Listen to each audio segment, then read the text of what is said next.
Guys, panoorin natin to, napakaganda ng kwento. Yes, kwento, napakaganda. Meron isang pamilya at si tatay ay nagkatay ng malaking baka.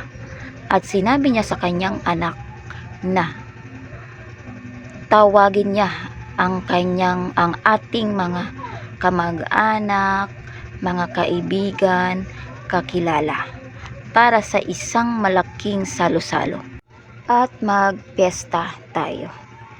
Ayan, maya-maya lang lumabas na ang kanyang anak at sumigaw na ito sa kanilang lugar. At sinabi niya ito na, pakiusap, tulungan ninyo kami. Apulahin ang sunog ng bahay dahil nasusunog ang bahay ng tatay ko.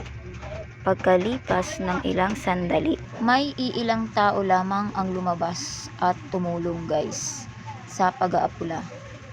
Ang karamihan ay nagkukunwari ito na walang narinig, walang nakita. Ang mga tumulong ay pinakain at pinainom. Hanggang alas 10 ng gabi ay patuloy pa rin sila sa kanilang pagsalo-salo.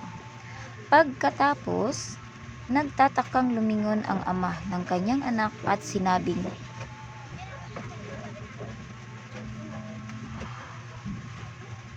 ang mga taong dumating, halos hindi ko kilala. Ang iba, ngayon ko lang nakita. Nasaan ang ating mga kamag-anak, ating mga kaibigan at kapitbahay?